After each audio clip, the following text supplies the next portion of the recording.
So good morning, my name is Mohammad Hanfi and we are going to continue with our series of Indian Contract Act. हमने एक introduction वाली lecture देख लिया था जहाँ पे हमने समझ लिया था क्या है कॉन्ट्रैक्ट और क्या होती है एक्सेप्टेंस और कैसे बनता है एक कॉन्ट्रैक्ट। ऑफर से कॉन्ट्रैक्ट तक का सफ़र हमने समझ लिया था। आज हम लोग ऑफ़र को एक अच्छे से समझने वाले हैं जहाँ पर हम ये पहले चैप्टर को कंप्लीट करेंगे। अच्छा, समझने वाली बात ये है कि ये पहला चैप्टर 2 चीज़ों से डील करता है मोर और लेस, एक्सेप्टेंस और ऑफ़र से। हमारा आज का मकसद ऑफ़र को समझना है, ना कि एक्सेप्टेंस को। एक्सेप्टेंस अगले लेक्चर में समझेंगे। तो ऑफ़र से रिलेटेड जितनी भी कंसेप्ट्स हैं वो आज इसमें डील करे जाएंगे। तो क्या-क्या हम पढ़ने वाले हैं वो देख लेते हैं एक बार। सबसे पहले हम लोग कम्युनिकेशन ऑफ ऑफ़र की बात करेंगे कि एक ऑफ़र कैसे कम्युनिकेट होता है, जो सेक्शन 3 बताता है। उसी के साथ हम सेक्शन 9 देख लेंगे जो कि एक्सेप्टेंस से जुड़ा हुआ है, कोरिलेट कर लेंगे और एक्सप्रेस और इम्प्लाइड ऑफ़र की बात करेंगे, ठीक है। फिर कम्युनिकेशन कब कंप्लीट होती है ये सेक्शन 4 बताता है, उससे रिलेटेड बातें हो जाएंगी। Intention to offer, one of the important aspect of Indian contract act, वो देखेंगे। जनरल ऑफ़र क्या होता है और ऑफ़र और इनविटेशन और टू ऑफ़र में क्या अंतर है और इसके क्या मतलब है, इसका क्या लीगल कंसेप्ट्स है, वो सब समझने की कोशिश करेंगे। So let's start with our brand new video. तो हमने अभी तक समझा क्या था? हमने ये समझा था कि whenever there is a proposal और ऑफ़र, प्रपोज़ल को ही ऑफ़र कहते हैं। Whenever there is a proposal offer, अगर यहाँ पे एक्सेप्टेंस आ गई, क्या आ गई? अगर किसी को ऑफ़र दिया गया, उसने एक्सेप्ट कर लिया, it will become into a promise, it will become into a promise. And whenever the promise is associated with consideration, whenever the promise is associated with consideration, कहाँ दी गई है? टू कंसीडरेशन 2D में। And ये हमारा दिया गया है proposal 2A में, एक्सेप्टेंस है 2B में, प्रॉमिस है 2B में, कंसीडरेशन 2E में, and it's become an agreement,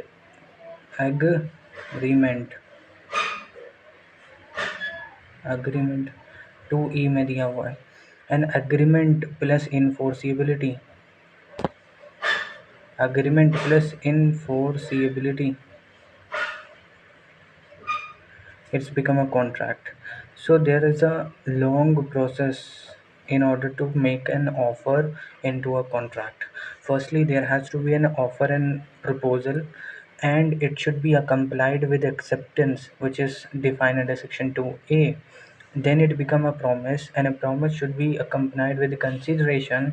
It will become an agreement. An agreement plus enforceability resulted into a contract, which is defined under section 2H.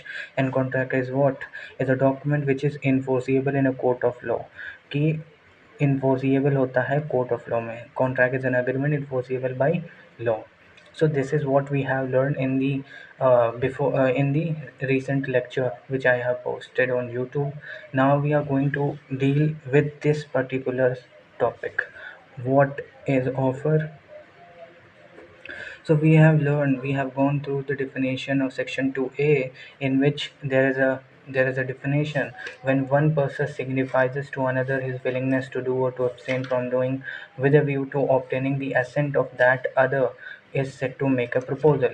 2A में यही definition दी गई है कि when one person signifies his willingness to another, signifies his willingness to another, to do कुछ करने को, to do or to abstain from doing with a view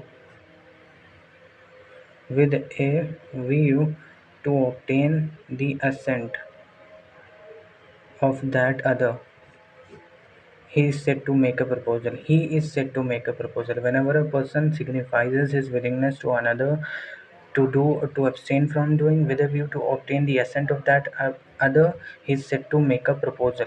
And this person is called the offerer. Terminology समझते चलना. He is called the acceptor and इसे ही कहते हैं offeree. तो confuse मत होना, ऑफरर ऑफरी एंड ऑफरी को ही एक्सेप्टर कहते हैं, ठीक है। Now focus upon the term signifies, ये सारी चीज़ें पढ़ा चुका हूँ, सिर्फ एक रिवाइज करा रहा हूँ। अब यहाँ से शुरू होता है signifies. What do you understand by signifies? ये कहता है when one person signifies his willingness to another, what do you understand by the word signifies? इसका मतलब होता है to declare, to declare और to indicate, indicate, है ना। सिग्निफाइज करना, डिक्लेयर करना, मतलब टू डिक्लेयर और टू इंडिकेट।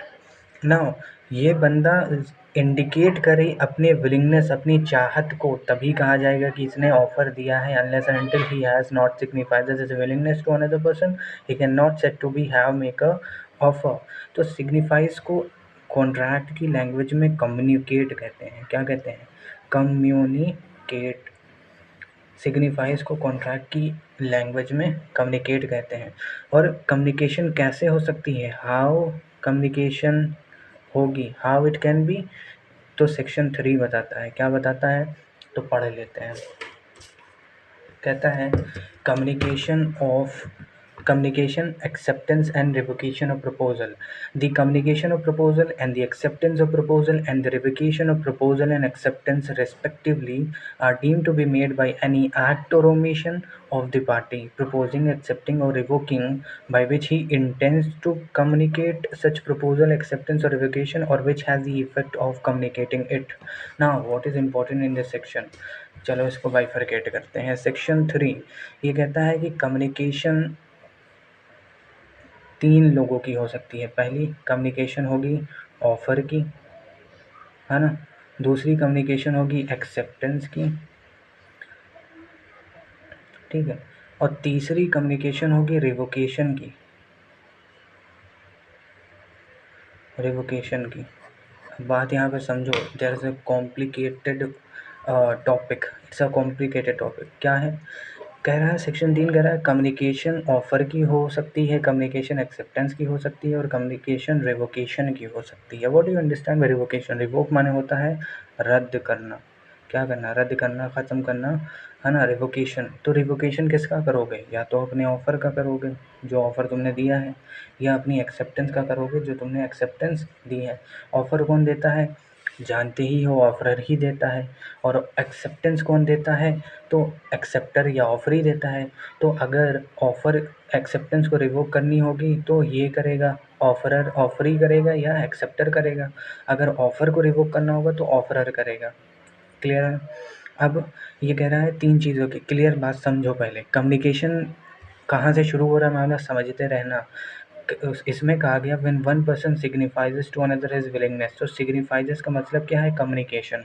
कम्युनिकेशन 3 चीज़ों की होती है, या तो ऑफर की होगी, या एक्सेप्टेंस की होगी, या रिवोकेशन। इन दोनों की कम्युनिकेशन कैसे रिवोकेशन होगा, ठीक है।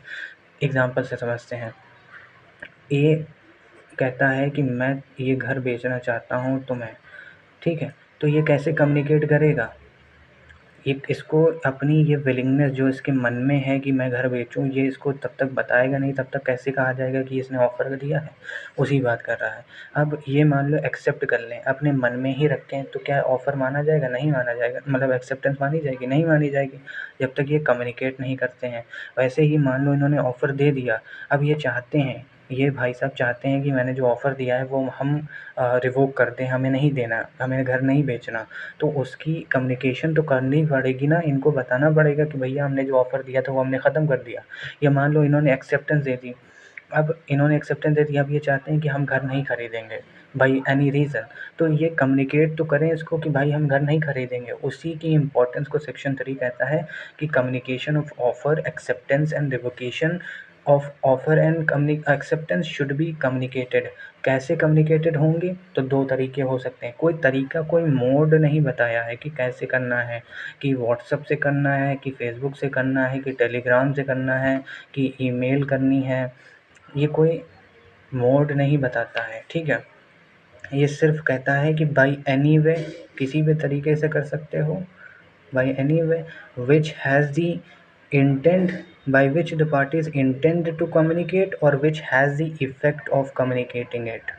बात समझो, जो जहाँ पार्टी इंटेंड करें कि मेरे ये करने से अगला पार्टी समझ जाएगा, अगला पार्टी समझ जाएगा कि मैंने ऑफ़र दिया है, अगला पार्टी समझ जाएगा मैंने एक्सेप्टेंस दी है, अगला पार्टी समझ जाएगा कि मैंने अपने ऑफ़र को रिवोक करा है या अपनी एक्सेप्टेंस को रिवोक करी है। तो उस इंटेंशन से कोई काम किया जाता है वो भी कम्युनिकेशन ऑफ एक्सेप्टेंस इंटेंशन में आएगा, और which has the effect of communicating it to another party. मतलब अगर हमने ईमेल करा है तो ईमेल का इफ़ेक्ट क्या होगा कि अगला समझ जाएगा, अगले के पास इन्फॉर्मेशन चली जाएगी ना कि मैंने ऑफ़र दिया है या मैंने एक्सेप्टेंस दी है या मैंने रिवोक करा है अपना ऑफ़र या मैंने रिवोक करा है अपनी एक्सेप्टेंस। जनरल सी बात है, सेक्शन 3 कहता है कि communication of offer, acceptance and revocation of offer and acceptance can be made by any way which has the effect of communicating it or which has by which the parties intend to communicate। That's it। Now अब इसका क्या मतलब हुआ कि ये तो या तो जो है एनी वे का मतलब क्या है, या तो एक्सप्रेस हो सकता है, ठीक है, एक्सप्रेस हो सकता है या तो इम्प्लाइड हो सकता है। मतलब एक्सप्रेस कैसे, या तो तुमने बोल के करा है, ठीक है, बोल के करा है, और इम्प्लाइड कैसे, तुमने अपने कंडक्ट के द्वारा शो करा है कि तुम ऑफ़र करना चाहते हो।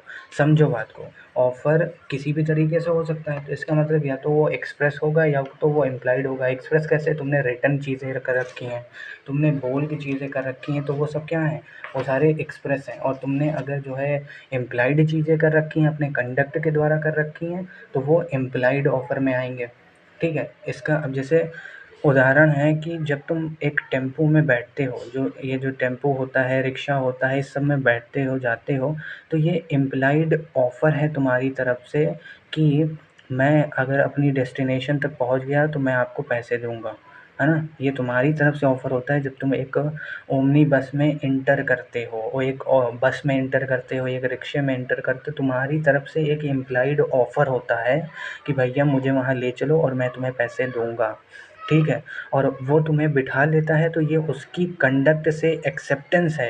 एक्सेप्टेंस कंडक्ट से वो दे रहा है कि हाँ भैया आओ बैठ जाओ, मैं तुम्हें वहाँ छोड़ दूंगा, तुम मुझे पैसे दे देना।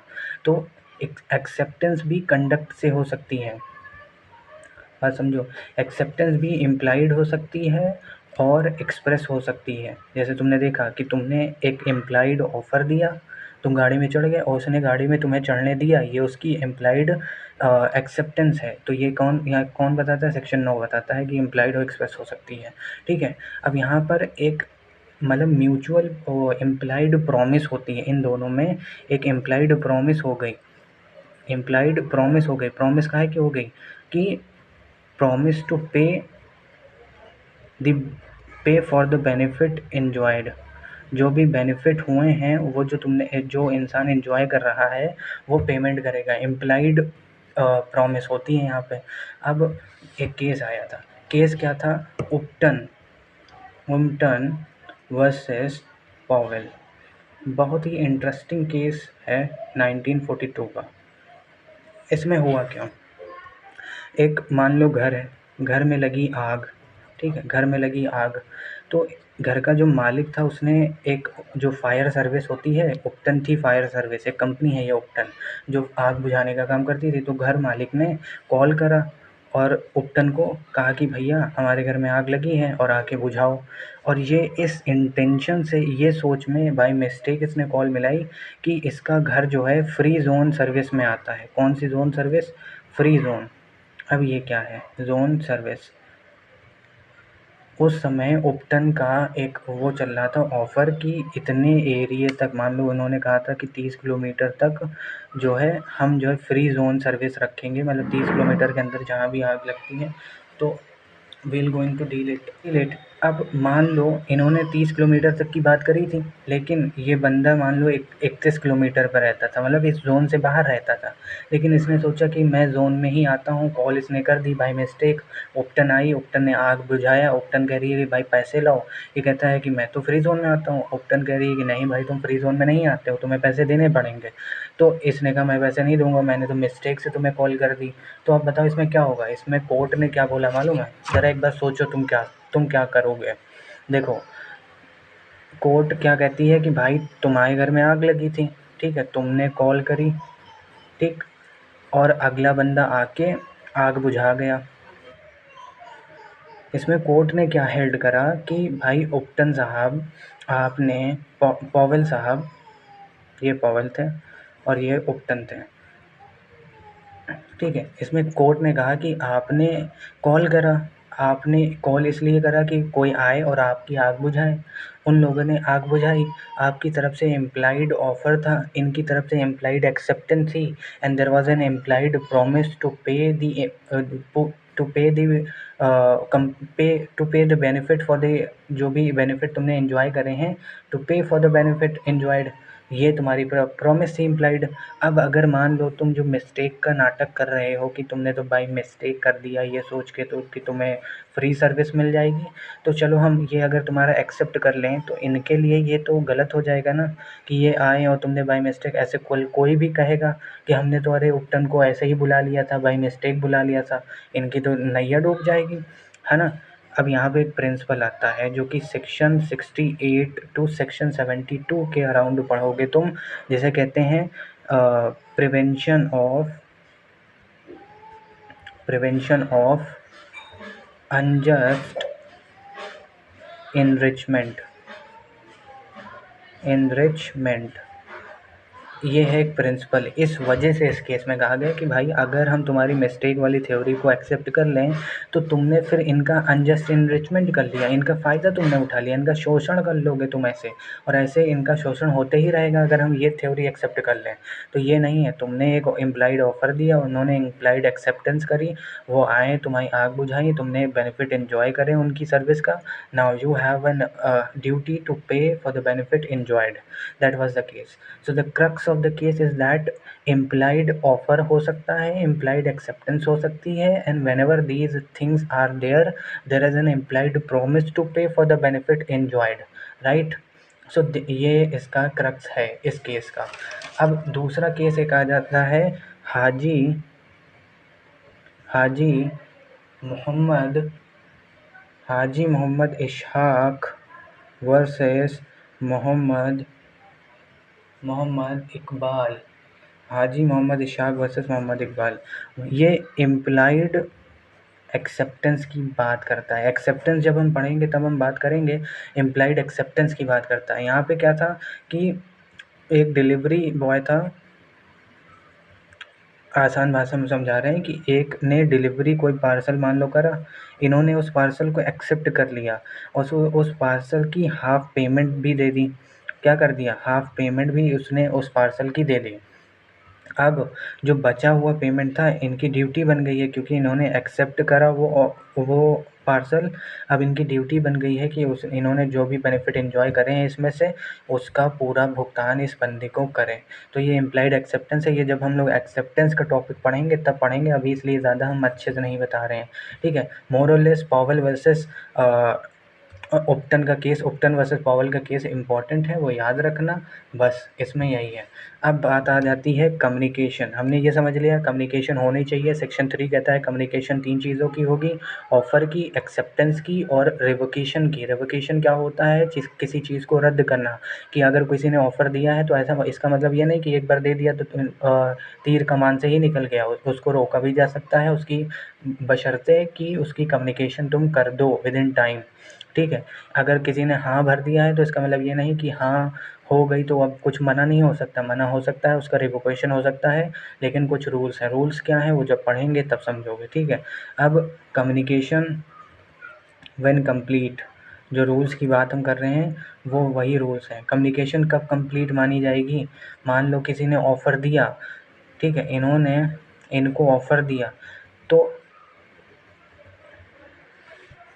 मान लो इस व्यक्ति ने इसको ऑफ़र दिया, तो ये ऑफ़र की कम्युनिकेशन कब कंप्लीट मानी जाएगी। तो सेक्शन 4 हमारा पिक्चर में आता है और कहता है communication of offer is completed when it is come to the knowledge of the person to whom it is made।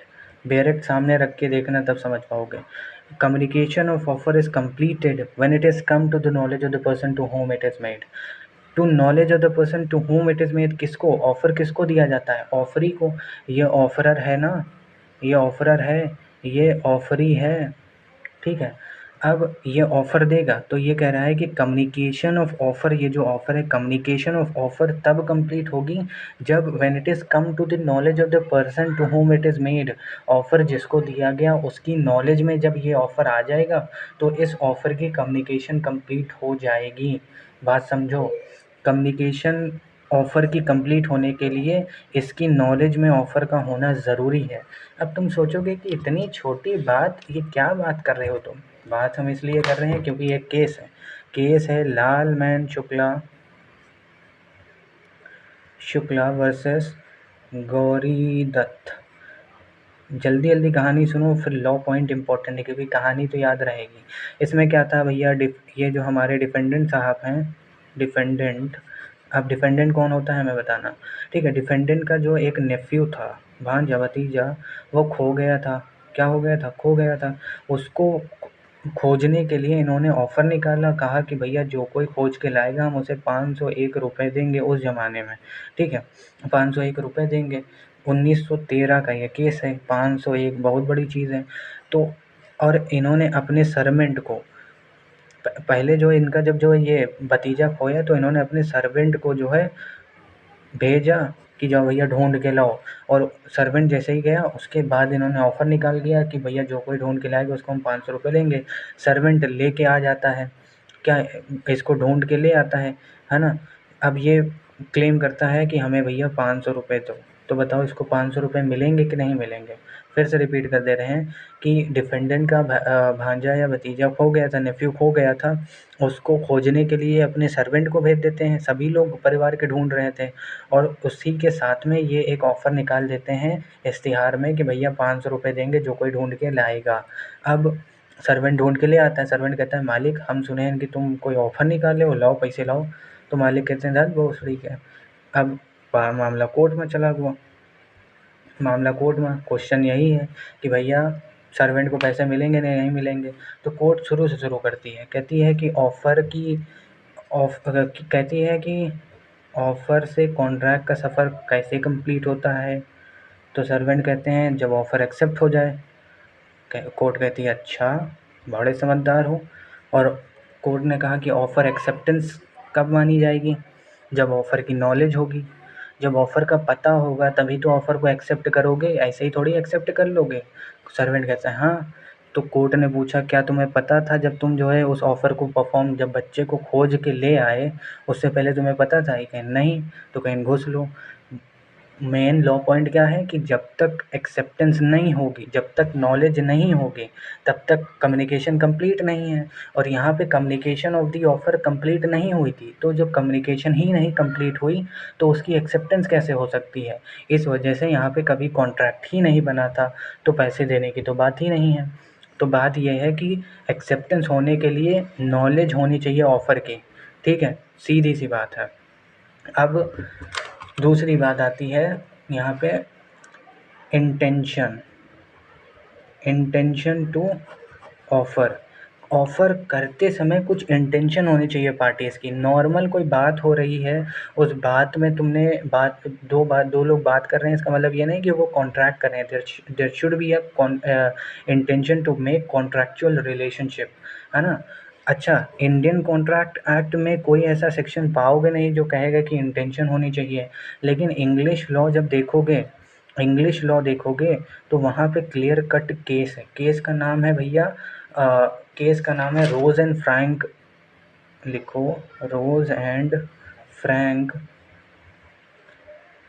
Google से सर्च करना, सही से सारी चीज़ें आ जाएंगी उस पर। Rose and Frank company versus Crompton,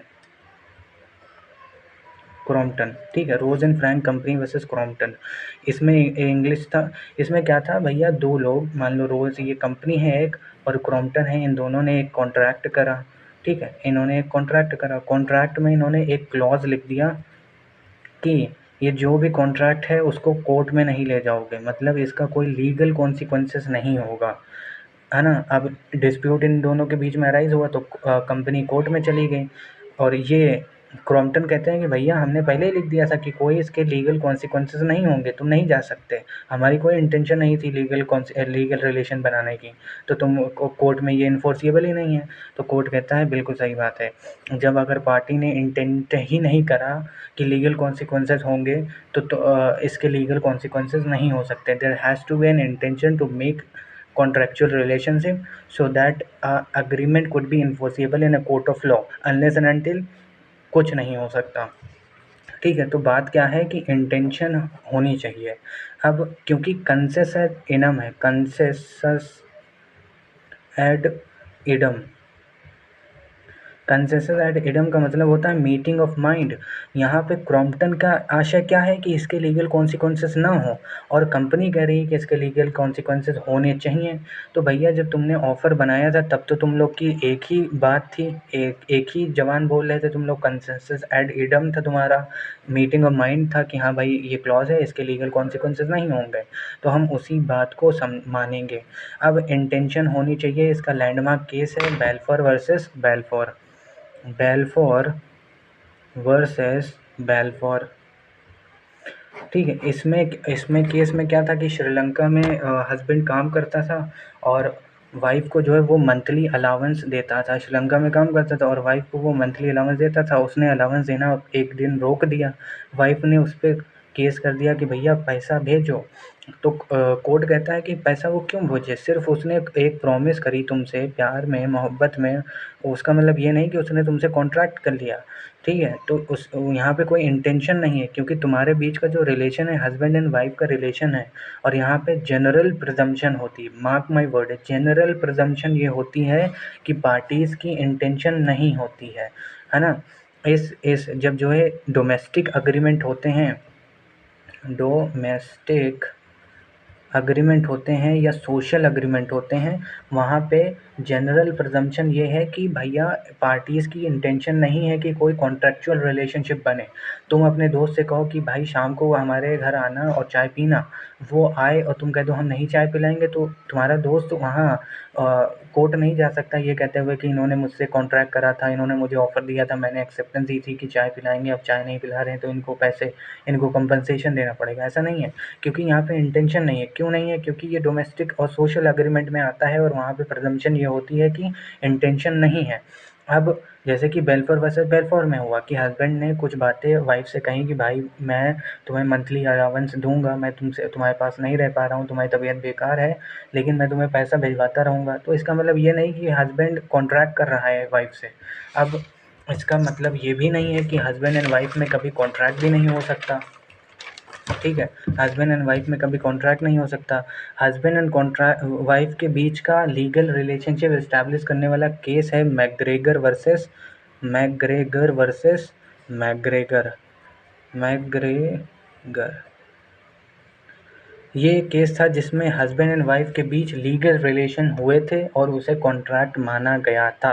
case क्या था कि हस्बैंड एंड वाइफ थे, वाइफ ने हस्बैंड के ऊपर केस कर रखा था, हस्बैंड ने इससे कहा कि भैया तुम अपना केस विड्रॉ करो। ठीक है, हस्बैंड कहता है, हस्बैंड ने ऑफ़र दी थी कि अगर तुमने अपना केस विड्रॉ कर लिया तो मैं तुम्हें एलिमनी दूँगा, मैं तुम्हें वही मेंटेनेंस दूँगा। ठीक है, तो वाइफ ने विड्रॉ भी कर लिया था। तो यहाँ पे कोर्ट ने कहा कि यहाँ पे इंटेंशन देखो कि कोई अपना केस विड्रॉ क्यों करेगा, क्योंकि उसे पैसा मिलने वाला है एंड हस्बैंड खुद कह रहा है कि वो पैसा देगा क्योंकि तुम केस विड्रॉ करो, क्योंकि तुम कुछ करो। एंड कॉन्ट्रैक्ट क्या है? टू डू समथिंग, है ना, टू डू और to abstain from doing. Husband कह रहा है कि तुम कुछ करो जिसके लिए मैं कुछ दूंगा, तो ये पूरा एक कॉन्ट्रैक्ट है, बन रहा है। ठीक है, और इन्होंने विड्रॉ भी कर लिया। तो यहाँ पे माना गया था कि भैया यहाँ कॉन्ट्रैक्चुअल रिलेशनशिप इस्टेब्लिश हुए हैं between the husband and wife, है ना, इवन दो दे आर, उनके बीच का रिलेशनशिप ऐसा है कि वो कोई जनरल प्रिजम्पशन इसमें नहीं लगाई जा सकती क्योंकि यहाँ पे कॉन्ट्रैक्चुअल रिलेशनशिप फॉर्म हुए हैं। एक out of the box question पूछ रहे हैं, विड्रॉवल ऑफ प्रोसिक्यूशन और विड्रॉवल ऑफ कंप्लेन बीएनएस के कौन से सेक्शन में है? बिना देखे अगर बता पाओ तो बता लो, तो बता तो पाओ नहीं गई। सेक्शन 200, सेक्शन ये विड्रॉवल ऑफ कंप्लेन 280, 360, अब ये हमें ज़रा बता देना, विड्रॉवल ऑफ कंप्लेंट कौन करता है और विड्रॉवल ऑफ प्रोसिक्यूशन कौन करता है, ये बीएनएस का पूछ रहे हैं। ठीक है, ठीक है। अब एक केस आता है स्पेलमैन वर्सेस स्पेलमैन। एक बार तुम्हें याद होगा कि ये शिवम सर हमसे बहस कर रहे थे, शिवम और वीएस दोनों लोग, कि मान लो कोई बाप जो है वो अपने बेटे से कहता है कि बेटा तुम जो है एग्ज़ाम में फ़र्स्ट आ जाओ तो हम तुम्हें साइकिल दिलाएंगे। बेटा अगर फ़र्स्ट आ जाता है तो क्या बाप की ज़िम्मेदारी बन जाती है कि वो साइकिल दिलाएगा? तो ये लोग कह रहे थे कि हाँ दिलाएगा, स्टॉपर लग जाएगा और ये और वो है, जबकि यहाँ पे कुछ नहीं होगा। क्योंकि इस केस में क्या हुआ था कि हस्बैंड जो था वो कहता है वाइफ से कि मैं तुम्हें एक कार दिलाऊंगा विद द इंटेंशन। इसकी इंटेंशन क्या थी? क्योंकि इनके बीच का रिलेशनशिप अच्छा नहीं चल रहा था, अपने रिलेशनशिप को अच्छा करने के लिए इनको गिफ्ट दे रहा था। ठीक है, और ये गिफ्ट नहीं देता है बाद में अल्टीमेटली वाइफ केस कर देती हैं कि भैया इन्होंने कहा था कार दिलाएंगे, कार दिला नहीं रहे। कोर्ट कहता है पगला गई हो क्या, कोई कॉन्ट्रेक्चुअल रिलेशनशिप नहीं है, कोई इंटेंशन नहीं है पार्टीज़ की। अब यहाँ पे दिक्कत ये आती है कि कब हम मानेंगे कॉन्ट्रेक्चुअल रिलेशनशिप इस्टेब्लिश हो गए हैं, कब हम मानेंगे कॉन्ट्रेक्चुअल रिलेशनशिप इस्टेब्लिश नहीं हुए हैं। बेल्फोर वर्सेस बेल्फोर में उन्होंने बोला कॉन्ट्रेक्चुअल रिलेशनशिप नहीं है। मैग्रेगर में सेम थे, वहाँ मान लिया गया। तो ये कब माना जाएगा? तो एक केस आया था, एक और केस समझ लो फिर हम बताएंगे कि इसका तोड़ क्या है। Jones versus पैडावेटन। पैडावेटन ये केस था, बहुत हार्ड केस था। हम नहीं कह रहे हैं, जो इसके जस्टिस थे उन्हीं कह रहे थे कि बहुत मुश्किल केस है ये हम लोग के लिए। इसमें हुआ क्या, इसमें एक दादी अम्मा थीं, वो अपनी बेटी से कहती हैं कि बेटी साहिबा हमारे साथ तुम रहो, और जो तुम जॉब कर रही हो वो जॉब छोड़ दो, हमारे साथ रहो, इतना बड़ा हवेली हमने बनाई है, उसमें हम तुम्हें आधा हिस्सा दे देंगे। और बेटी जो है इमोशनल हो जाती है, वो विदेश से इनके लिए आ जाती है अपनी जॉब छोड़ के, और इस आशय से कि भैया हम माँ के साथ रहेंगे, हम वो करेंगे। अब माँ ने कहा था कि भाई ये घर आधा दे देंगे तुम्हारे लिए, और इन्होंने घर भी अच्छा सा बना रखा था। इसमें हुआ क्या कि जब इन्होंने घर देने से मना कर दिया तो इसने केस कर दिया कि मेरी माँ ने कहा था कि हमें घर देंगे, तुम आ जाओ, हमने जॉब भी छोड़ दी है, अब हमारे पास कुछ रहने खाने को नहीं है, और माँ कह रही है हम घर नहीं देंगे। तो इसमें बताओ तुम क्या करोगे? क्या तुम इसको कॉन्ट्रैक्ट मानोगे कि कॉन्ट्रैक्ट हुआ है इसमें, या तुम कहोगे नहीं कोई कॉन्ट्रैक्ट नहीं है, क्योंकि इनके बीच का रिलेशन इतना क्लोज़ है, क्लोज़ रिलेशनशिप है, जैसे कि हस्बैंड वाइफ का होता है, माँ बेटी का रिलेशनशिप है। उसमें कोई माँ अपनी बेटी से कुछ कहेगी तो इसका मतलब ये नहीं कि वो ये चाह रही है कि तुम कोर्ट चली जाना, है ना? तो क्या तुम इस विचारधारा में जाओगे कि इस विचारधारा में जाओगे? तो इसमें 3 जज की बेंच थी, जिसमें से 2 कहते हैं कि भैया कॉन्ट्रैक्ट नहीं हुआ है, एक कहते हैं कि कॉन्ट्रैक्ट हुआ है। होए वाले सेलमंड हैं, ठीक है? सेलमेंट कहते हैं कि भाई जनरल सी बात है, जनरल प्रिजम्पशन है कि जहाँ पे क्लोज़ रिलेशनशिप होते हैं, बात समझो अब।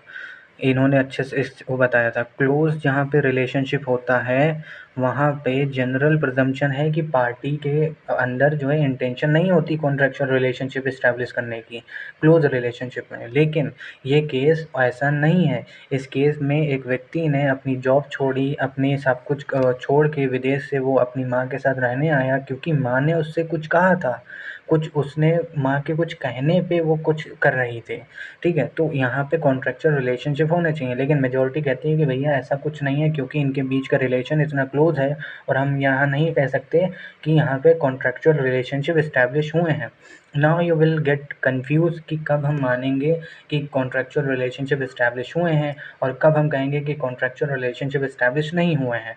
Balfour versus Balfour, McGregor versus McGregor, Spellman versus Spellman and Jones versus Padavatton, ये कन्फ्यूज़न क्रिएट करते हैं। एक में बेल्फोर में कहा गया नहीं हुए हैं, मैग्रेगर में बोला गया कि हुए हैं, स्पेलमैन वर्सेस स्पेलमैन में बोला गया कि नहीं हुए हैं। तो यहाँ पे टेस्ट क्या है?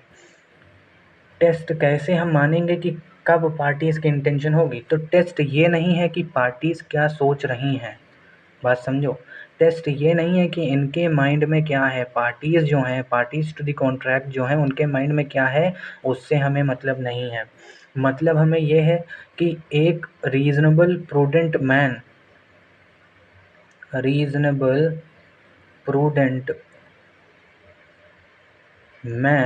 क्या सोचेगा।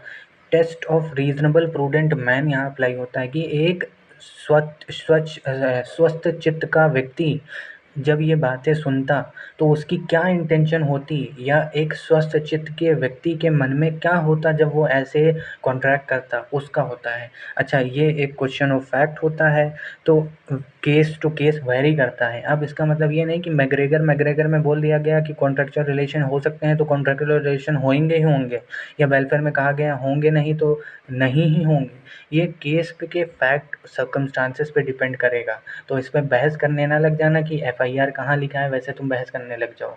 समझ रहे होगे ना। दूसरी चीज़, जो जनरल क्लोज रिलेशनशिप में जनरल प्रिजम्पशन होती है, जनरल प्रिजम्पशन होती है काहे की कि कॉन्ट्रेक्चुअल रिलेशनशिप नहीं है। लेकिन जब मामला बिजनेस का आ जाता है, जब मामला बिजनेस का आ जाता है तो ये प्रिजम्पशन उल्टी हो जाती है। वहाँ पे जनरल प्रिजम्पशन क्या हो जाती है, जनरल प्रिजम्पशन ये हो जाती है कि कॉन्ट्रेक्चुअल रिलेशनशिप हैं यहाँ पे, भले ही पार्टीज़ की माइंड में कुछ और हो, लेकिन जनरल प्रिजम्पशन ये होगी कि तुमने कॉन्ट्रेक्चुअल रिलेशनशिप इस्टेब्लिश करे हैं। ठीक है, यहाँ पे क्या था, एक केस आ जाता है यहाँ पे, issue petroleum versus commerce custom and exercise. ये दोनों ही कंपनियां हैं, बिजनेस हो रहा है इनके बीच में, समझ रहे हो ना। बिजनेस की जब बात आती है, जनरल प्रिजम्पशन है कि कॉन्ट्रेक्चुअल रिलेशनशिप होते हैं। इसके फैक्ट क्या है, फैक्ट ये था कि एक कंपनी थी, एक कंपनी ने ऑफ़र निकाला कि भैया तुम अगर हमें हम तुम्हें फ्री कॉइन देंगे, सिक्के तुम्हें हम फ्री कॉइन सिक्के देंगे 4 गैलन पेट्रोल पर। गैलन जैसे टन होता है, किलोग्राम को नापने के लिए टन होता है ना 1000 पे, वैसे ही लीटर को नापने के लिए गैलन मात्रक का यूज़ करते हैं। तो 4 गैलन पे मतलब 4 टन पे पेट्रोल अगर तुम खरीदोगे 4 टन का, तो हम तुम्हें फ्री कॉइन देंगे। एक कंपनी ये कंपनी थी, उसने खरीदे 4 गैलन। इन्होंने देने से इनकार कर दिया, ये कहते हुए कि भैया हम तो बस ऐसे ही ट्राई कर रहे थे, हमारा कोई इंटेंशन नहीं था लीगल कॉन्सिक्वेंसेस बिल्ड करने का। तो कोर्ट कहती है कि भैया जनरल प्रिजम्पशन ये होती है कि तुम कॉन्ट्रेक्चुअल रिलेशन इस्टेब्लिश कर रहे हो, भले ही तुम्हारे मन में कुछ भी हो, भले ही तुम अपनी कंपनी का प्रमोशन कर रहे हो, भले ही ये एक पब्लिसिटी स्टंट हो, भले ही तुम जो है प्रैंक कर रहे हो, लेकिन हम मान के चलेंगे कि तुमने कॉन्ट्रैक्ट करने के आशय से ही ये ऑफ़र दिया था। और अगर उस ऑफ़र को किसी ने कंप्लाई करा है, उस ऑफ़र की कंडीशन को फुलफ़िल करा है, तो तुम्हें पैसा देना पड़ेगा। Now you can understand the whole scenario of intention to make offer from welfare to issue petroleum to commerce custom and exercise. ये 1976 का मामला है, 1976 का मामला। ठीक है, अब दूसरा एक बहुत इम्पॉर्टेंट टॉपिक आ जाता है हमारा, जो कि है जनरल ऑफ़र का ना। जनरल ऑफ़र,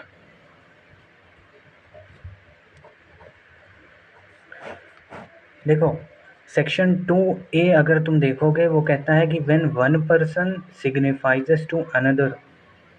ठीक है, बात समझो, कोई ऐसा बताएगा नहीं। When one person signifies to another his willingness to do और to abstain from doing to something, ये सारी बातें। ठीक है, तो एक पर्सन क्या वर्ल्ड एट लार्ज को ऑफ़र कर सकता है, मतलब पूरी दुनिया के को ऑफ़र किया जा सकता है। तो एक केस आता है, केस है वीक्स वर्सेस टाइब्लेड का।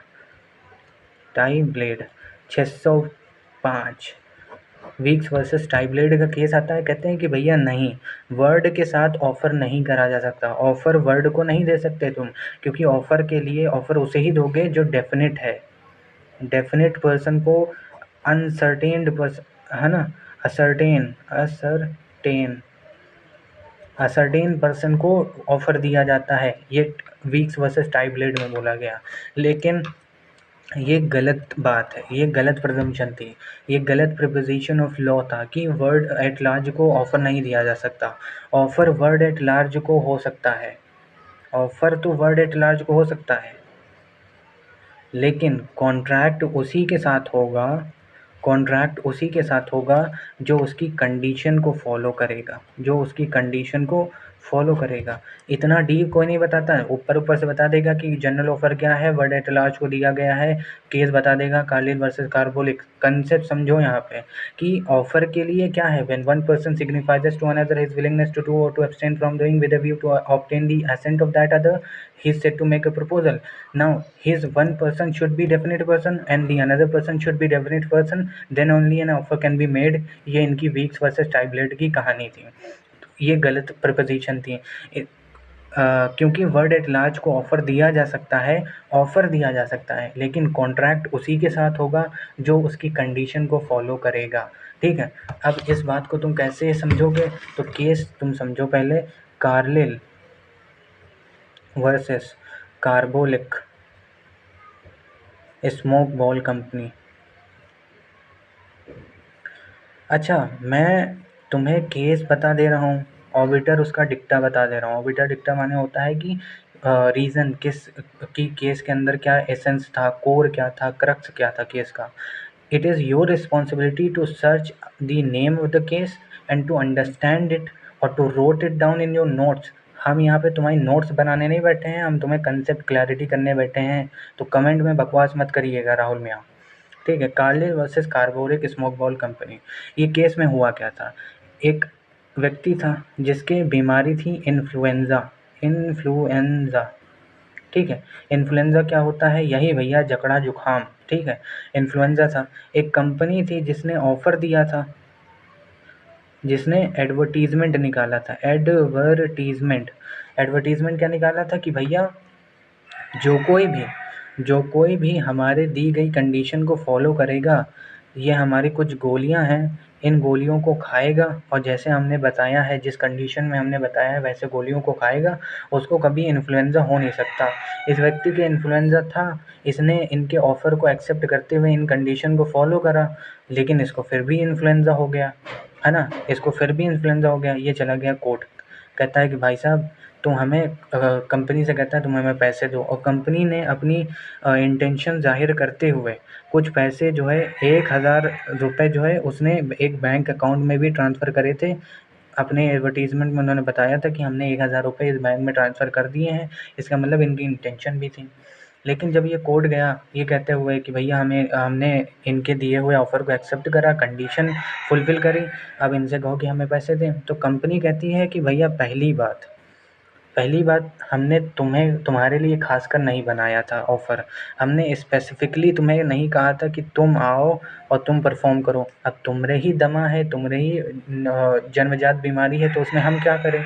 दूसरी चीज़, तुमने अपनी कम्युनिकेशन नहीं दी, एक्सेप्टेंस की कम्युनिकेशन तुमने नहीं दी कि तुमने एक्सेप्ट कर लिया, ये हमें बताया ही नहीं। हम कैसे जाने कि तुम्हारा मेरा कॉन्ट्रैक्ट हुआ है, तुम हमें बताओ तो कम्युनिकेशन हुई है।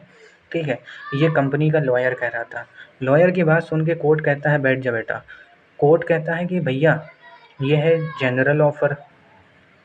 क्या है जनरल ऑफ़र? जनरल मतलब नॉर्मल सामान्य, ऑफ़र मतलब ऑफ़र जो बहुत लोगों को दिया जाए वो जनरल ऑफ़र है। और ये कंपनी क्या अपना एडवर्टीज़मेंट निकाली थी अखबार में, और अखबार सब लोग पढ़ते हैं, तो ये सबको दिया गया था ऑफ़र। ठीक है, अभी हमने समझा था कि ऑफ़र सबको दिया जा सकता है, लेकिन कॉन्ट्रैक्ट उसी के साथ होगा जो उसकी कंडीशन को फॉलो करेगा। तो ऑफ़र तो तुमने सबको दिया था, इसमें कोई डाउट नहीं है। और उसमें से ये एक बंदा है जो कि एक असर्टेन्ड बंदा है, ये आया, इसने ऑफ़र की कंडीशन को फुलफ़िल करा और तुम्हारा कॉन्ट्रैक्ट बन गया। ठीक है, और ये सारी चीज़ें सेक्शन 8 में लिखी हैं। ठीक है, सेक्शन 8 में लिखी हैं कि एक्सेप्टेंस। सेक्शन 8 अब यहाँ पे पढ़ लो तो और अच्छे से समझ में आ जाएगा, नहीं बाद में ना कहना। सेक्शन 8 तो ये कहता है एक्सेप्टेंस बाय परफॉर्मिंग कंडीशन और रिसीविंग कंसीडरेशन। परफॉर्मिंग कंडीशन पे बात अभी हमारी चल रही है। परफॉर्मिंग कंडीशन, जैसे कंपनी ने कुछ कंडीशन बताई थी कि तुम अगर ऐसे-ऐसे गोलियाँ खाओगे, ये ऑफ़र था इनका कि ऐसे-ऐसे गोलियाँ खाओगे तो तुम्हारे इन्फ्लुएंज़ा कभी नहीं होगा। इसने ऐसे-ऐसे गोलियाँ खाई, मतलब इसने परफ़ॉर्म करा वो कंडीशन को, क्या ये ऑफ़र होगा? तो एक्सेप्टेंस इसकी मानी जाएगी ये चीज़। तो कहता है एक्सेप्टेंस बाय परफॉर्मिंग कंसीडरेशन और रिसीविंग कंसीडरेशन। कहता है performance of the condition of the proposal. Performance of the condition of the proposal or the acceptance of any consideration of reciprocal promise which may be offered with the proposal is an acceptance of the proposal। अभी हमें इतना ही पढ़ना है क्योंकि हमने अभी इतना वाला नहीं पढ़ा है, अभी ये वाला पढ़ो। Performance of the condition of the proposal is an acceptance of the proposal. Offer की या प्रपोजल की कंडीशन को फॉलो करना, उसका परफॉर्मेंस करना is in itself N acceptance. उसके लिए एक्सेप्टेंस की ये जो कम्युनिकेशन वाली बात तुमने कही थी वो होना ज़रूरी नहीं है। कम्युनिकेशन की एक्सेप्टेंस की कम्युनिकेशन होना ज़रूरी नहीं है क्योंकि हमें सेक्शन 8 से पता चलता है। तो यहाँ पे ये केस क्यों इम्पोर्टेंट है, दो चीज़ों के लिए इम्पोर्टेंट है। पहला कि कॉन्ट्रैक्ट स्पेसिफिक पर्सन को होना चाहिए, ये ज़रूरी नहीं है। कॉन्ट्रैक्ट जनरल ऑफर में कम्युनिकेशन ऑफ एक्सेप्टेंस होना चाहिए, ये ज़रूरी नहीं है। सेक्शन 8 कहता है कि अगर तुमने कंडीशन परफॉर्म करी जो कि प्रपोजल में दी गई हैं, तो अगर तुमने ये कंडीशन परफॉर्म करी हैं, it means you have accepted that particular offer and it becomes a contract and the other party is bound to give you the reward money if there is a breach of contract, that is if you caught again influenza, है ना। फिर ये नहीं कह सकते कि इनके कुछ और है या इनका चेकअप कराओ, ये सब बातें नहीं होंगी, ठीक है। तो ये बात Carlill versus Carbolic smoke ball company 1893 का केस है। फिर मैं कह रहा हूँ कि अपने पास से अच्छे से नोट्स, मतलब जब एक नोट्स बनाओगे ना तो मैं एक ड्रॉ लाइन दे रहा हूँ, मैं एक स्ट्रक्चर बना दे रहा हूँ, ये तुम्हारा है कि तुम एक लाइन से उसको बनाते चलो, ठीक है। इतना समझ गए। अब एक और देखते हैं, हरभजन लाल वर्सेस हरचंदर लाल। इसमें भी सेम था, जैसे लालमन शुक्ला वर्सेस गौरी दत्त का केस था, इसमें भी सेम था कि इसमें एक बंदे का जो है एक बेटा खो जाता है, उस और ये ऑफ़र निकालते हैं कि जो कोई भी मेरा बेटा खोज के लाएगा उसको मैं जो है 500 रुपये दूँगा। और एक बंदा था यहाँ पे, उसने जो है ये ऑफ़र सुना और इनको ले आता है, ठीक है, इनको ले आता है। तो ये बाउंड हो गए, अब इनके बीच कॉन्ट्रैक्चुअल रिलेशनशिप हो गया है। ये ऑफ़र को जानता भी था, ऑफ़र को जानने के बाद ऑफ़र की कंडीशन को इसने परफॉर्म करा। Now he is entitled to get reward money, है ना, इसको रिवॉर्ड मनी मिलेगा। दूसरी चीज़, अगर यहाँ पे अगर हम बात करें, देखो बहुत अच्छी बात बताने जा रहे हैं, कोई यूट्यूब पे बताएगा नहीं या कहीं नहीं बताएगा, पढ़ लेना कहीं से। जनरल ऑफ़र या जनरल कॉन्ट्रैक्ट कह लो, ठीक है। जो जनरल ऑफ़र या कॉन्ट्रैक्ट जो होते हैं वो दो तरीके के होते हैं। पहला, एक तो कंटिन्यूइंग नेचर के होते हैं, कंटिन्यूइंग, और एक होते हैं इन्फॉर्मेशन से रिगार्डिंग, की इन्फॉर्मेशन जो हमें पहले देगा वो। कंटिन्यूइंग नेचर का ऑफ़र का एग्जांपल तुमने अभी देखा, Carlill versus Carbolic smoke ball company.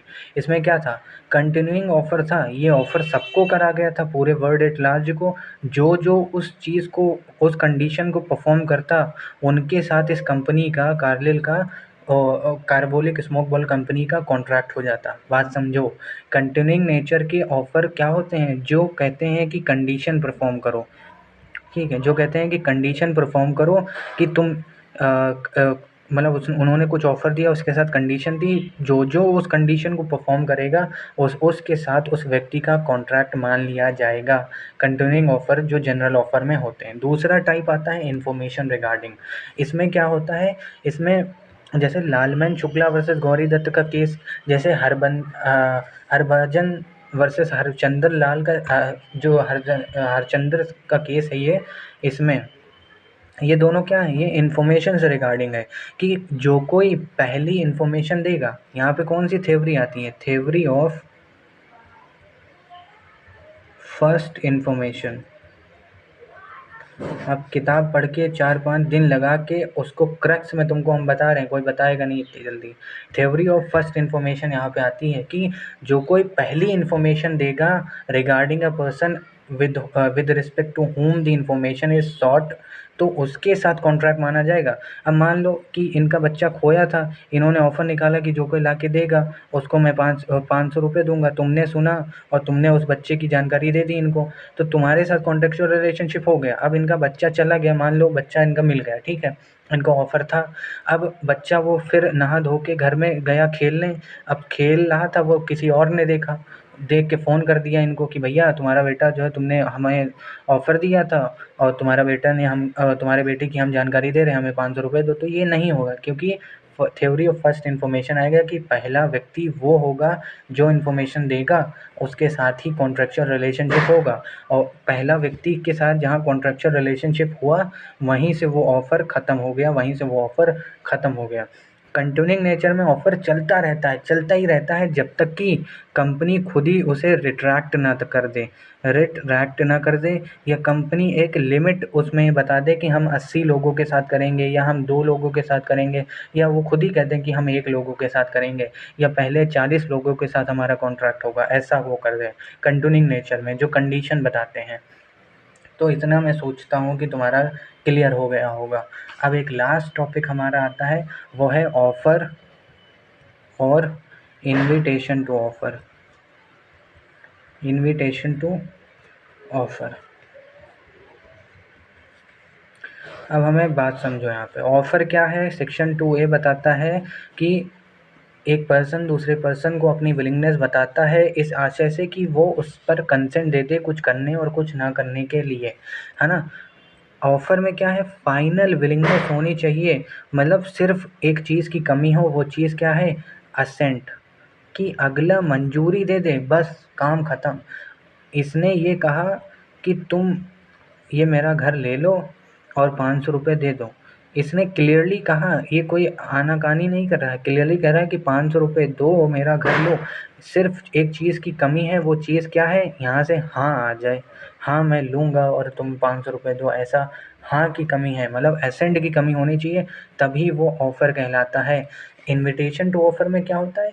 ये इनवाइट करता है कि आके मुझे ऑफ़र दो, इनवाइट करता है, ना कि ऑफ़र खुद देता है। जैसे अगर कोई कहे कि मेरे पास घोड़ा है, मेरे पास घोड़ा है ना? घोड़ा है बेचने को। कोई कहता है कि मेरे पास घोड़ा है, या मेरे पास घर है, कोई एडवर्टाइज़मेंट में निकलवाता, advertisement it itself not an offer, right? Carlill versus Carbolic smoke ball company ने इन्होंने एडवर्टाइज़मेंट निकाला था, वो ऑफ़र नहीं था, बल्कि इन्विटेशन टू ऑफ़र था, है ना? और ऑफ़र उधर से आया था जो व्यक्ति का इम्प्लाई करता है, ठीक है? एडवर्टाइज़मेंट में जो है, अगर तुमने निकाला मेरे पास घोड़ा है या मेरे पास जो है घर है, तो तुम ये नहीं कह सकते कि उसने ऑफ़र दिया है, बल्कि उसने इन्विटेशन टू ऑफ़र दिया है। अब तुम अगर जाओगे, तुम कहोगे कि ये जो घोड़ा है तुम्हारा, हमें 500 रुपये में दो, तो वो जो बंदा उसने निकाला था एडवर्टाइज़मेंट, वो एक्सेप्ट करेगा तुम्हारा ऑफ़र को, और वो रिजेक्ट भी कर सकता है। जैसे मान लो मैंने एक एडवर्टाइज़मेंट में निकाला कि मैं ये घर बेचूँगा, ठीक है? मैं ये घर बेचने वाला हूँ, और जो कोई भी खरीदने वाला है वो आए मुझसे संपर्क करे। तुमने घर देखा कि बहुत अच्छा है, मैं खरीदना चाहता हूँ, तुम आए और तुमने कहा कि भैया लाओ, तुमने बताया था कि तुम घर बेच रहे हो, हमें 500 रुपये में घर दे दो। अब ये तुम्हारी तरफ से ऑफ़र है, ऑफ़र क्या है कि 500 रुपये में घर दे दो। अब मैं एक्सेप्ट करूँगा कि हाँ दे रहा हूँ, हाँ दूँगा या नहीं दूँगा, ठीक है? बात समझो, क्लियरली समझो, शुरुआत इधर ही से हो रही है, लेकिन ये जो है ऑफ़रर नहीं है, ऑफ़रर कोई और है। ये इनवाइट कर रहा है कि मुझसे आके कॉन्ट्रैक्ट करो। इसे कहते हैं invitation to offer, invitation to offer या इन्विटेशन टू नेगोशिएट। बात समझो, नेगोशिएट, इन्विटेशन टू बार्गेन, है ना? इसे ये कहते हैं कि कोई सामने वाला बंदा तुम्हें बुला रहा है। केस कौन सा है? केस फिर समझ लो दोबारा। केस है हमारे पास यहाँ पे हार्वी वर्सेस फेसी। अब कॉन्ट्रैक्ट में क्या है कि कॉन्ट्रैक्चुअल रिलेशनशिप इस्टेब्लिश हुए कि नहीं, सारी बात यहीं पे आती है, तो बात समझना अच्छे से। एक बंदा था, और ये मान लो एक दुकान है जहाँ पे जो है पेन बेचते हैं, ठीक है? एक बंदे ने टेलीग्राम, वो टेलीग्राम नहीं जिससे तुम फैज़ाबाद वालों से बात करते हो, टेलीग्राम था उस ज़माने में, वो जो चक्के घुमाने वाला वो। अभी तुम समझ लो कि पोस्ट से, ठीक है? पोस्ट से ये जो है लेटर भेजता है इसको कि अ, ये जो तुम्हारा मैं जो है तुम्हारा पेन खरीदना चाहता हूँ। पहली बात कहता है कि मैं तुम्हारा पेन खरीदना चाहता हूँ, I want to buy your pen, और इसका लोवेस्ट प्राइस बताओ, लोवेस्ट प्राइस कि इसका सस्ते से सस्ता दाम बताओ जिससे मैं ख़रीद लूँ। 2 क्वेश्चन इसने पूछे थे। इसने क्या करा, इसने प्राइस बताया कि इसका लोवेस्ट प्राइस 900 रुपये है। बम्पल हार पेन था वो, तुम जब क्वेज सर्च करोगे पढ़ोगे तो तुम्हें और अच्छे से समझ में आएगा। अभी मोटा मोटा कंसेप्ट बता रहे हैं, थ्योरी या फैक्ट हर जगह है, पढ़ लोगे, ठीक है। 900 रुपये इसने बताया, और इसके बारे में कि बेचना चाहते हो या बेचना नहीं चाहते उसके बारे में नहीं बताया। इसने जैसे ही सुना कि 900 रुपये में, ये कहता है कि अरे हाँ मैं ख़रीदूँगा 900 रुपये में, लाओ मुझे पेन। तो ये कहता है नहीं बेचूँगा मैं। बात समझो, इसने कहा कि 2 क्वेश्चन पूछे कि पेन बेचोगे, सबसे कम प्राइस बताओ। इसने कहा कि 900 रुपये। अब ये कह रहा है कि अरे हाँ 900 रुपये में मैं ख़रीद लूँगा। ये कहता है नहीं हम नहीं बेचेंगे, जाओ, था ना, हम नहीं बेचेंगे, जाओ। ये कहता है कैसे नहीं बेचोगे, अभी तो तुमने कहा कि 900 रुपये में बेचेंगे। ये चला जाता है कोर्ट। अब चीफ जस्टिस राहुल हो, तुम डिसाइड करो कि इसमें किसका साथ दोगे। तो कोर्ट ने क्या कहा, कोर्ट ने कहा कि भैया जब तुमने 2 क्वेश्चन पूछे थे, पहला कि विलिंगनेस के बारे में, कि भाई पेन बेचोगे कि नहीं बेचोगे। दूसरा था कि लोवेस्ट प्राइस बताओ। उसने इस बारे में तो आंसर नहीं दिया, उसने इस बारे में आंसर दे दिया। मतलब उसने फैक्ट के बारे में आंसर दिया, अपनी विलिंगनेस के बारे में नहीं दिया। और उसने आंसर दिया, मान लो 900 रुपये कहा कि तुम 900 रुपये में बेचेंगे, तुमने कहा कि मैं 900 रुपये में ख़रीदूँगा। तुमने क्या कहा था कि हाँ अरे 900 रुपये में मैं ख़रीदूँगा। ये तुम्हारी तरफ से ऑफ़र था, मतलब जब इन्होंने कहा कि मैं 900 रुपये में ख़रीदूँगा, ये इनकी तरफ से ऑफ़र था इसको कि 900 रुपये में क्या तुम वो पेन बेचोगे मुझसे। बात समझो, है ना, कि ये जब कहते हैं कि मैं 900 रुपये में ख़रीदूँगा, तो ये कोर्ट कह रहा है कि ये जो तुमने कहा कि मैं 900 रुपये में पेन ख़रीदूँगा, तो यहाँ पे अब तुमने ऑफ़र दिया है, अब या तो ऑफ़री एक्सेप्ट कर सकता है या तो रिजेक्ट कर सकता है। और उसने क्या करा, रिजेक्ट कर दिया। तो इसमें कौन सी बड़ी बात हो गई भाई, इसमें कोई उसका तुम्हारा कॉन्ट्रैक्ट बना नहीं था, तुमने ऑफ़र उसको दिया था और उसने रिजेक्ट कर दिया। उसने कभी शुरुआत में यही नहीं कहा कि मैं बेचना चाहता हूँ, उसके बाद उसने बताया। उसने तो सिर्फ लोएस्ट प्राइस बताया था, उसके बाद तुमने उसको ऑफ़र दिया, उसने उसको रिजेक्ट कर दिया। तो तुम्हारा कभी कॉन्ट्रैक्चुअल रिलेशनशिप एस्टैब्लिश नहीं हुआ था, तो तुम मुँह उठा के जो वो कंपनसेशन मांगने चले आए हो, ये गलत है। बात समझो, है ना, एक बार रिमाइंड करके देखना और समझ में आएगा। अब दूसरा केस आता है boot cash chemist versus pharmaceutical society of great Britain. ये तो ज़रा देखो, pharmaceutical society of great Britain versus boot cash chemist.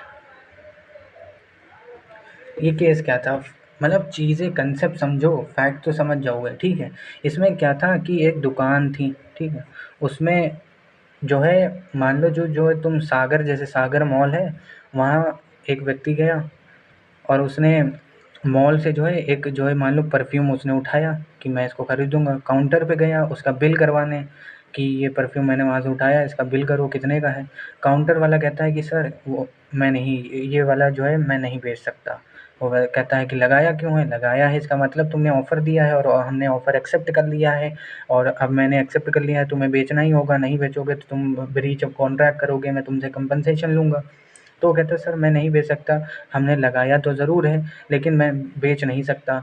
तो ये चला जाता है भाई कहाँ, कोर्ट चला जाता है। बात समझो कि एक चीज़ उसमें मॉल में लगी हुई थी, मान लो तुम बनियान लेने गए मॉल में, तुम जो है टी-शर्ट उठाते हो और उसकी बिल करवाने पहुँच जाते हो। बिल वाला कहता है कि भाई ये हम बेचेंगे नहीं। तुम कहोगे वहाँ रखी क्यों है जब बेचोगे नहीं? तो वो कहता है हाँ रखी तो है लेकिन हम बेचेंगे नहीं।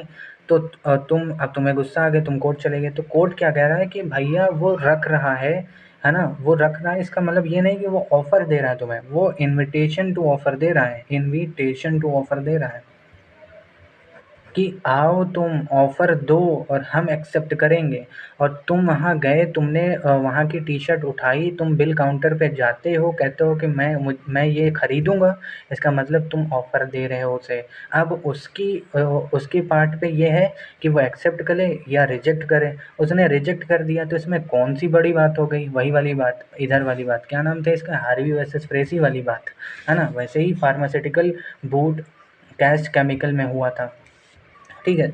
दूसरा एक केस आता है फिशर। ये केस अगर मैं बताऊँ ना तो ज़्यादा ही अच्छा था, लेकिन बता देते हैं। Bell versus Fisher versus Bell. इसमें क्या था, एक शॉप थी, ठीक है, एक शॉप थी।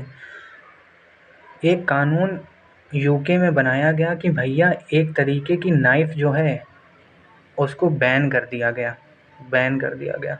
मान लो एक कोई रामपुरी चाकू था, उसको बैन कर दिया गया।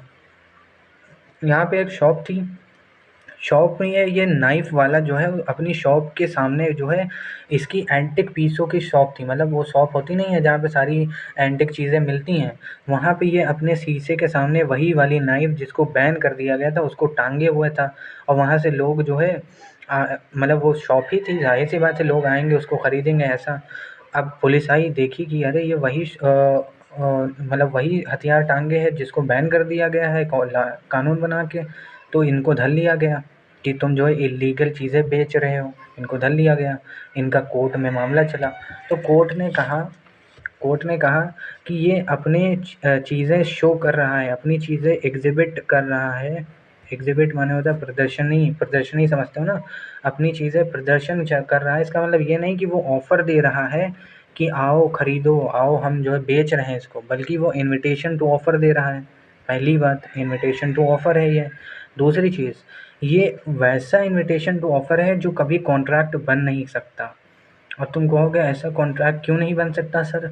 हमने तुमको पहले ही लेक्चर में बताया था कि गाड़ देने का करार कभी कॉन्ट्रैक्ट बन नहीं सकता, क्योंकि वो सेक्शन 23 का वायलेशन करेगा, क्योंकि वो इमोरल होगा, अनलॉफुल होगा, oppose to the public policy होगा।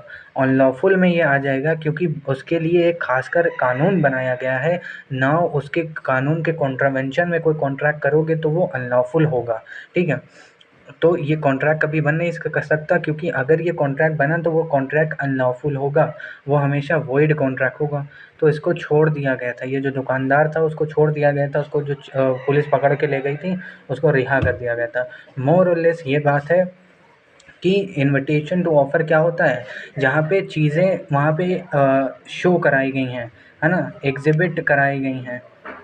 तो इसका मतलब ये नहीं कि सामने वाला तुम्हें ऑफ़र दे रहा है कि आओ ऑफ़र एक्सेप्ट करो और चीज़ें लो। जैसे सरदार के होटल पे जाते हो पंजाबी ढाबे में और वो तुम्हें मेन्यू लाता है, मेन्यू, है ना? इसका मतलब ये नहीं कि वो तुम्हें ऑफ़र दे रहा है और तुम एक्सेप्ट करो। मान लो तुमने कहा कि जो है छोले-चावल लेके आओ और उसने लिख रखे हैं छोले-चावल जो है ₹200। अब इसका मतलब ये नहीं कि वो तुम्हें ऑफ़र दे रहा है कि ₹200 में छोले, वो इन्विटेशन टू ऑफ़र है कि ₹200 में छोले हैं। और invitation to offer, invitation to negotiate होता है।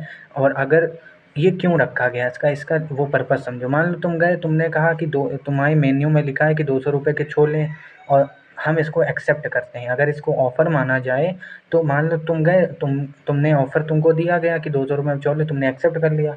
मान लो उस टाइम उसकी दुकान पे छोले नहीं हैं या उस टाइम वो चीज़ नहीं है, तो ये तो हर बार जो है वही होगा कि जो कोई जाएगा वहाँ पे वैसी ही चीज़ माँगेगा जो वहाँ पे नहीं होगी उस टाइम। और हर हर लोग जो है मतलब कोर्ट में आ जाएँगे, कंपनसेशन देना पड़ेगा उसको। इस वजह से इन चीज़ों को इन्विटेशन टू ऑफ़र माना जाता है और गाड़ी फिर से मोड़ दी जाती है उसके ऊपर जिसने जो है इन्विटेशन टू ऑफ़र दिया है कि वो या तो एक्सेप्ट करे या रिजेक्ट करे। अब तुम सरदार के होटल पे बैठे, तुमने ₹200 की मेन्यू देखा, ₹200 की स्पेशल थाली लेके आओ। अब वो उसके ऊपर है कि वो तुमसे कह सकता है कि सर हम अगर अपना स्टॉक देखें, हम अगर बना सकते हैं तो तुम्हारा ऑफ़र वो एक्सेप्ट करेगा। अगर वो नहीं बना सकता तो वो आपको रिजेक्ट कर देगा, कहेगा सर हम नहीं दे सकते। अब तुम ये नहीं कह सकते कि तुमने हमें ऑफ़र दिया है, तुमने अपनी मेन्यू में लिख रखा है, हमने तुम्हारे ऑफ़र को एक्सेप्ट कर लिया है, हमारा कॉन्ट्रैक्ट बन गया है, अब तुम चलो कचहरी, हम तुमको जो है देख लेंगे। तुम ये नहीं कर सकते। तो मोटा-मोटा ये पब्लिक पॉलिसी का खेल है कि ऑफ़र से पहले भी एक बात होती है जिसका नाम है इन्विटेशन टू ऑफ़र। बात समझे? तो हमने कितनी चीज़ें समझ ली। हमने कम्युनिकेशन टू ऑफ़र समझा, कम्युनिकेशन टू ऑफ़र सेक्शन 3 समझा, फिर कम्युनिकेशन व्हेन कंप्लीट सेक्शन 4 समझा, इंटेंशन हमने समझी, जनरल ऑफ़र समझा और लास्टली इन्विटेशन टू ऑफ़र समझा। इतना सारी चीज़ ऑफ़र के बारे में एक वीडियो में कहीं मिल गई तो बताना। जय हिंद।